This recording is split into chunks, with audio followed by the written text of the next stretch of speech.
Junior García Aguilera, dramaturgo y promotor de las protestas del 15N, dicen que es un intelectual que está volviendo loco al régimen. Yo no sé si es tanto, pero desde luego sí es bastante incómodo. ¿Qué tal? Bienvenido, Junior. ¿Cómo Muchísimas estás? gracias. Bueno, hace un año que no me sentaba en un teatro, así que feliz de poder estar aquí. No sé con qué palabra o con qué definición te sientes más cómodo. Dicen de ti, bueno, pues activista, disidente, líder del movimiento. Soy un ciudadano y también, bueno, un artista, un intelectual que tiene una responsabilidad con el país donde vive, con la sociedad donde vive, y que definitivamente nos toca como generación cambiar para bien nuestro país. Tú tenías unos planes para el 15N, no pudo ser tal y como lo habías pensado, pero desde luego sí que has conseguido poner el foco, ¿no? Que todos estemos pendientes de lo que ocurre en la isla y que seamos un poquito más conscientes de esa falta de libertad.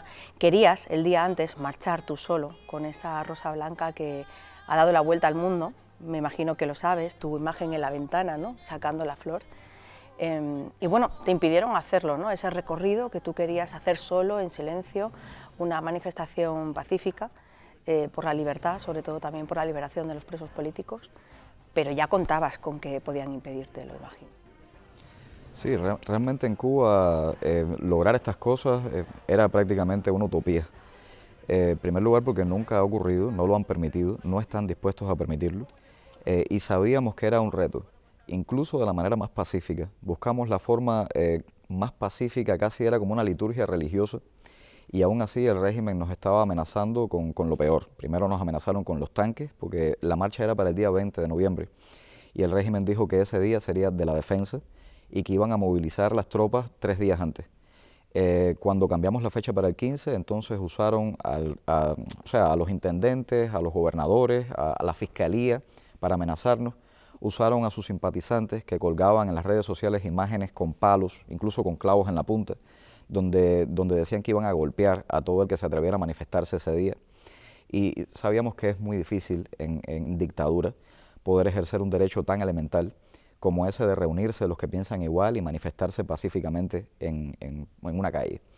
Ellos dicen que las calles son de los revolucionarios, sin embargo nosotros sentimos que somos más revolucionarios que ellos, porque queremos cambiar las cosas cuando ellos lo que quieren es un estancamiento, el inmovilismo, realmente se comportan como conservadores de manual y la palabra revolución ha perdido prácticamente en Cuba todo significado. Yo no sé si aún entiendes a los que están en esa posición de inmovilismo del que hablabas y que se sienten más cómodos con que todo se quede como está, ¿no? Al amparo de ese régimen. El régimen siempre ha usado para defenderse dos armas. La primera es el miedo. Han atemorizado a la población. Ese miedo que a veces es algo que no se puede ni explicar, porque en otras dictaduras en Cuba, incluso más violentas, donde aparecían muertos en la calle, los jóvenes no tenían tanto temor. Pero ahora es que desde que naces te van implantando el miedo y el miedo va creciendo dentro de tu cabeza. Tus personas más allegadas, tu familia, muchas veces cuando dices una crítica en voz alta te pide que hables en voz baja. Todo el mundo cree que las paredes tienen oídos. Y esa es la segunda arma que ha usado el régimen para mantenerse en el poder y controlar a la situación, que es la desconfianza. Han logrado que todo el mundo desconfíe de todo el mundo. Los padres no confían en los hijos, no se confían en los amigos más cercanos, tampoco en la pareja. Hay cosas que ni siquiera te atreves a decirle a la almohada.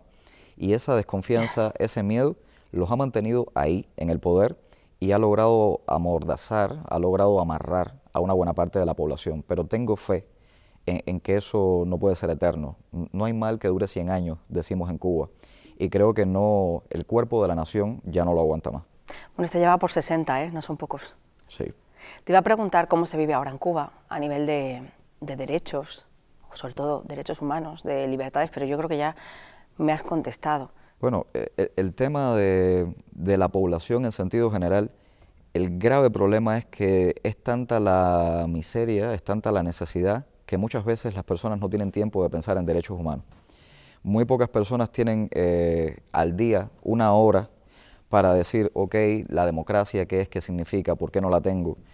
O los derechos humanos, o qué sé yo, el Estado de Derecho. Son conceptos en los que la gente no tiene tiempo de pensar porque se pasan el día en largas filas tratando de conseguir un producto básico.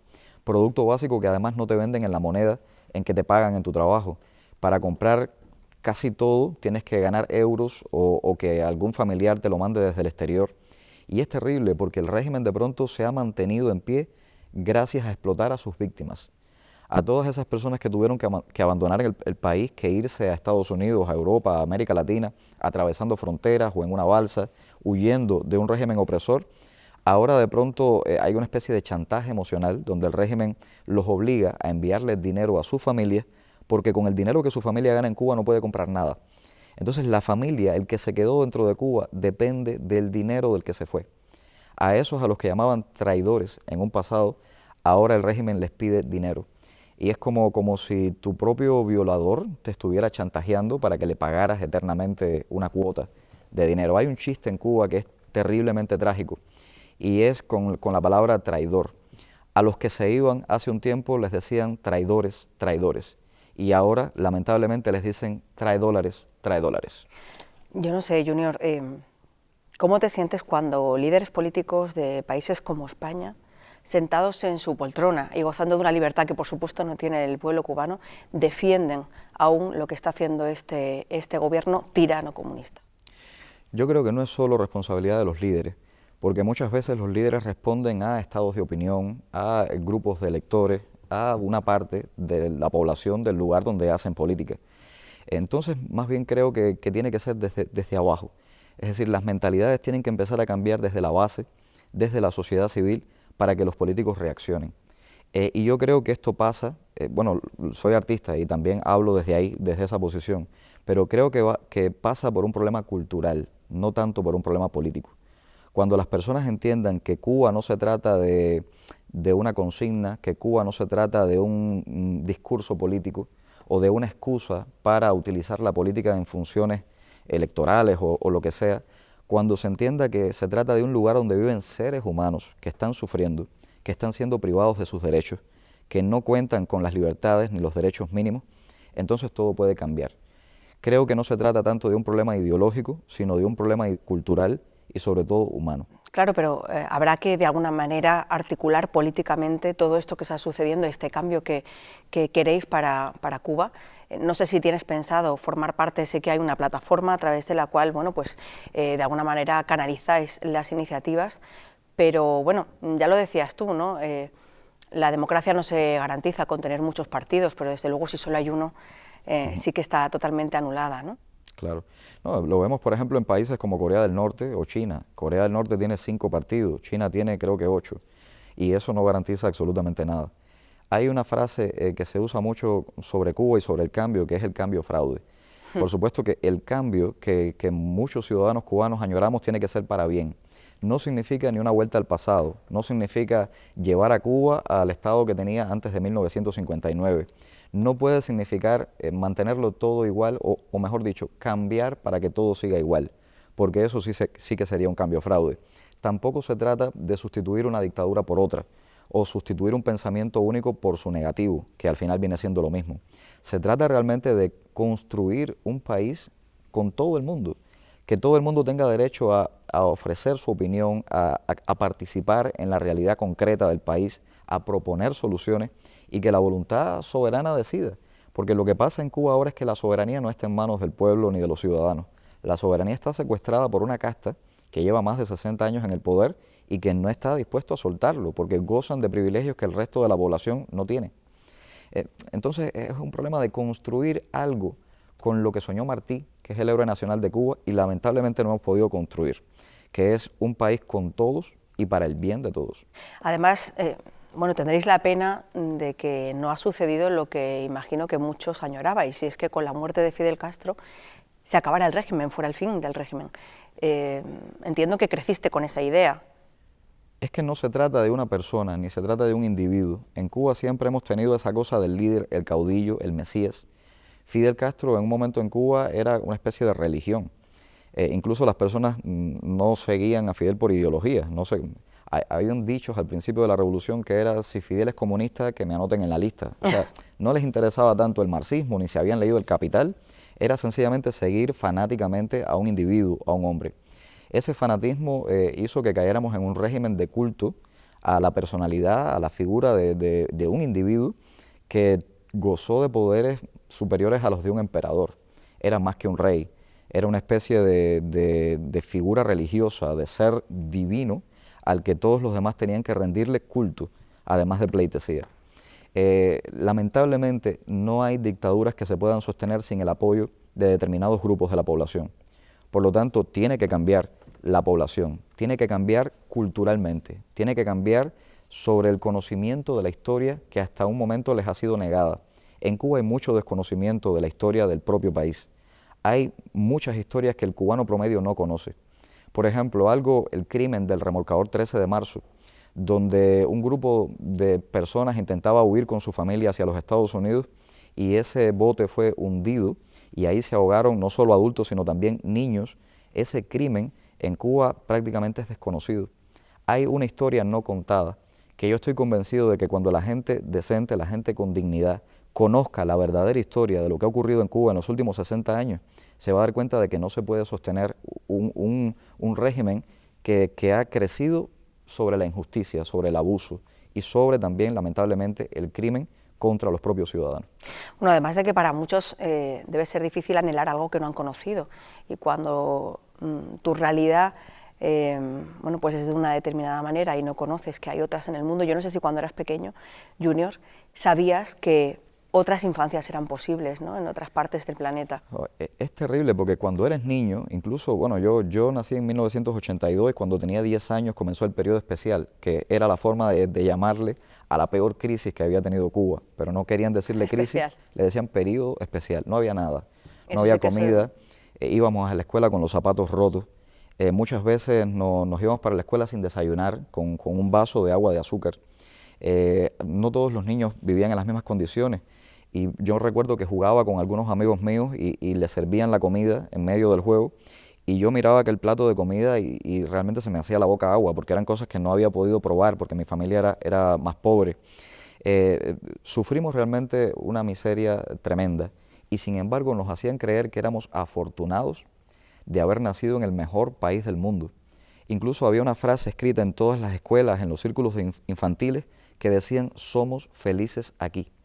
Y era como en medio de la peor miseria dibujarte una sonrisa.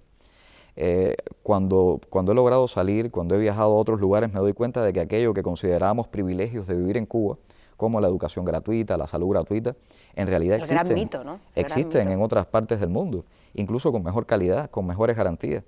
En Cuba ahora mismo, si uno dice, bueno, Cuba es un país socialista, y a algunos nos parece extraño porque sentimos que es como una especie de capitalismo monopolista de Estado, feudal, muy atrasado, con empresas que explotan a sus trabajadores, incluso cosas aparentemente buenas como el tema de las brigadas médicas, que uno dice, qué buena es Cuba, la solidaridad. Misiones, ¿no? Esas misiones. Todos sabemos que ese es el mercado de la solidaridad, que el régimen lucra con esa solidaridad y además explota a sus trabajadores. Estos médicos muchas veces el régimen les quita hasta el 80% de su salario. Y uno dice, ¿cómo es que se dejan hacer esas cosas los médicos? Es que en Cuba cobran muchísimo menos. Y entonces salir en esas condiciones casi de esclavitud, al menos les permite llevarles un televisor a sus hijos, llevarles juguetes, llevarles caramelos. Que aunque parezca increíble, en Cuba ahora mismo a veces es imposible que un padre con trabajo, un obrero en Cuba, le pueda comprar algo tan elemental como caramelos a sus hijos. Bueno, la verdad es que el tema de las misiones internacionales, ¿no?, como les llaman, otro eufemismo más, por otra parte, porque es un sistema de esclavitud del que se lucra el gobierno y además, según he leído, incluso le reporta más beneficios que el turismo anualmente. Sí. Claro, a cambio, pues explotación y en muchos casos abuso, acoso, porque claro, aquellos que vienen a trabajar fuera, bueno, que salen de Cuba, que vienen a trabajar a Europa o a otros puntos del planeta, a veces reciben el peor trato posible, ¿no? Sí, y es un negocio redondo, como decimos en Cuba, porque al mismo tiempo que estás lucrando, que estás recibiendo dinero, explotando a tus trabajadores, al mismo tiempo te ganas ante el mundo una especie de mérito. Qué buenos somos, qué solidarios, mira cómo vamos por el mundo curando a las personas. Y entonces se va fortaleciendo ese mito de una Cuba que en el fondo no existe. Es una especie de, si pudiéramos definir a Cuba en términos teatrales, te diría que el régimen ha sido un perfecto tartufo.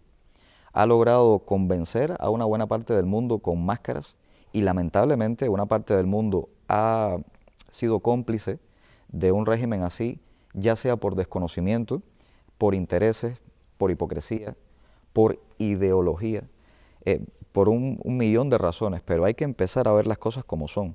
Y lamentablemente Cuba, para muchos cubanos, sí es evidentemente un tartufo. ¿Qué te llevó a ti a ser artista?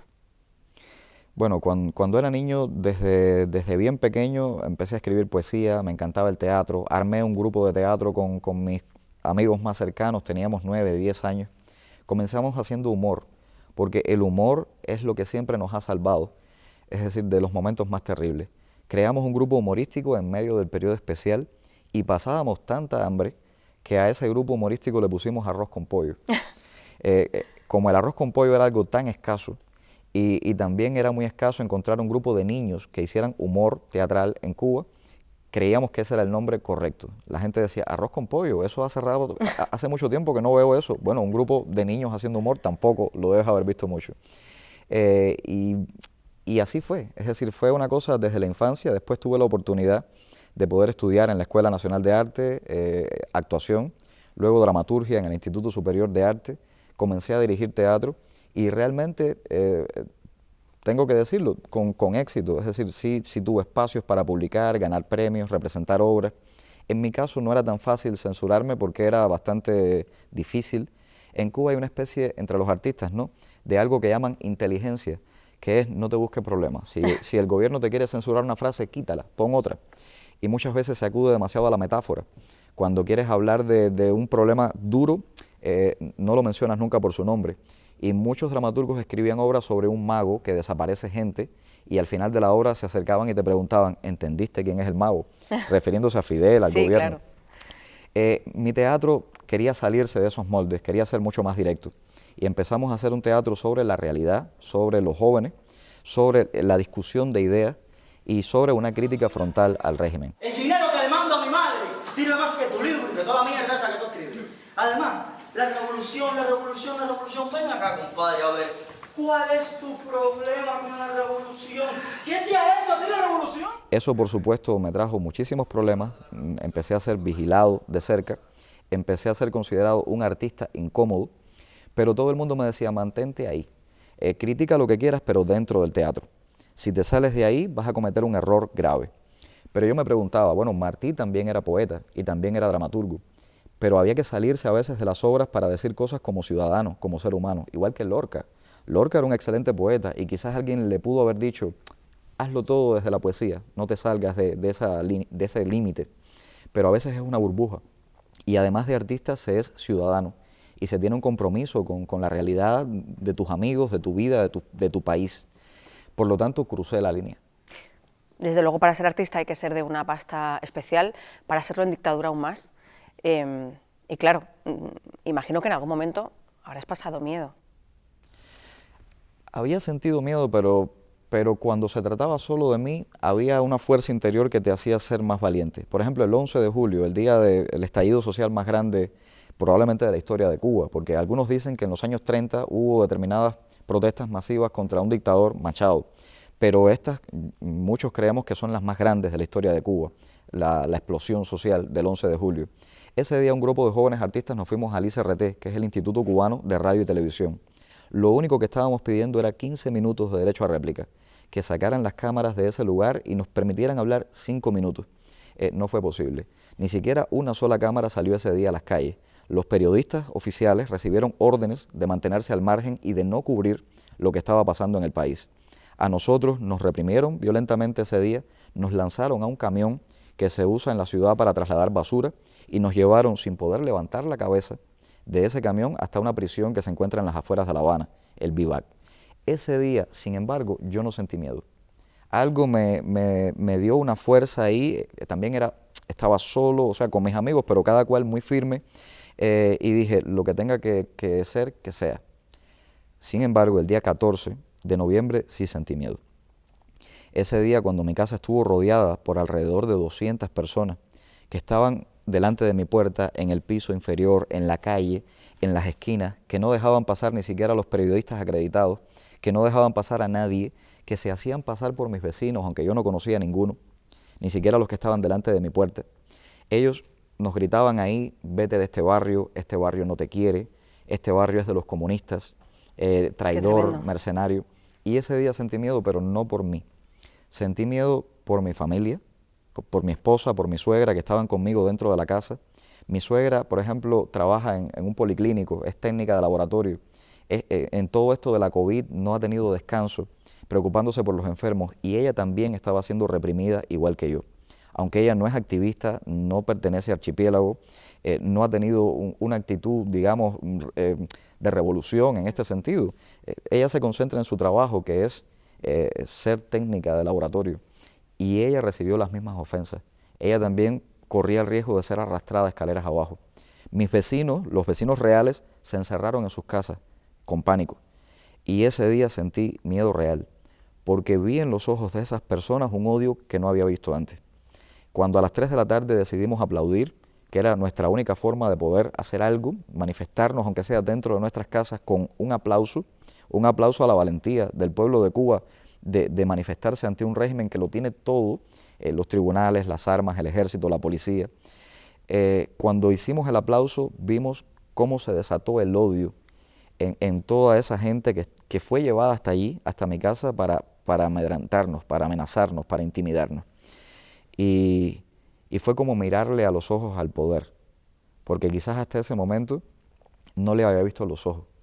Y los ojos me decían: tu vida y la de los que te rodean ahora sí corre peligro real. Me da la sensación, Junior, de que te han dejado salir de Cuba porque quizás se libraban de ti, ¿no?, de esa manera. Sí, es un arma también que han usado durante mucho tiempo, el destierro. Casi toda persona que resulta demasiado incómoda, si la tienes en la cárcel, se convierte en un símbolo, se convierte en un escándalo, en un problema mayor para el régimen. Por lo tanto, la salida más fácil que encuentran, mártir, ¿no?, de alguna manera, en un mártir, la salida más fácil que encuentran es hacer que te vayas y lograr que te vayas definitivamente. ¿Y lo van a conseguir? En mi caso, seguramente estoy convencido de que dijeron: en cuanto llega a España pide asilo, nunca más vuelve y salimos de Junior. No importa que hable por allá, lo que nos asusta es que hable aquí dentro. Sí, que pueda convencer, ¿no?, a los que todavía no se han dado cuenta. Sí, y de alguna manera le funciona, porque el que se va de Cuba se ve como una especie de retirada y hay mucha gente que se decepciona. Lamentablemente hay gente que preferiría que estuvieras preso porque en Cuba a veces usamos más la testosterona que las neuronas. A veces se trata más de un problema de guapería, de quién es el que habla más alto o grita más alto, que de aquel que tiene una estrategia, una metodología, qué sé yo, un plan, una idea. En mi caso, yo no soy un hombre de guerra, yo ni siquiera pasé el servicio militar, no soy una persona violenta, no se me hubiera ocurrido jamás empujar a la señora que estaba frente a mi puerta impidiéndome salir, no soy así. Mi única arma son las palabras, las ideas, las estrategias, la lucha desde el pensamiento. Y lo voy a hacer donde quiera que esté.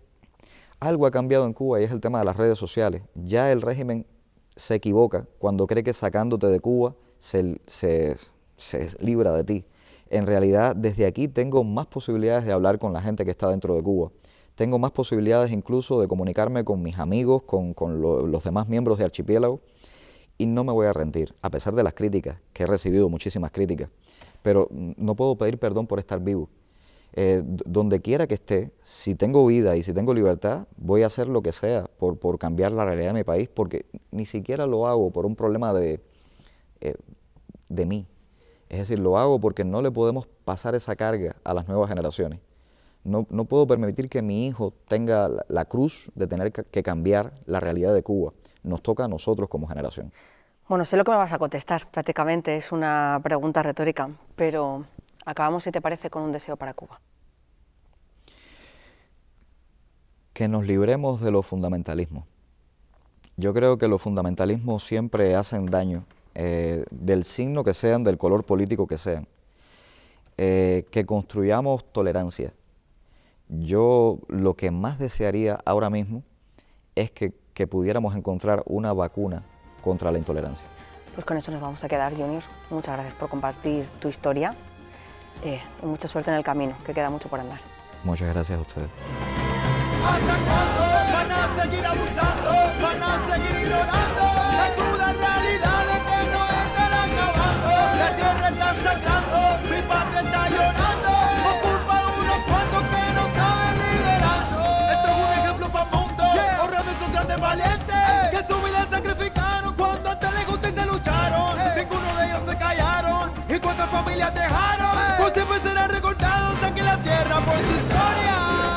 nunca los vamos a olvidar.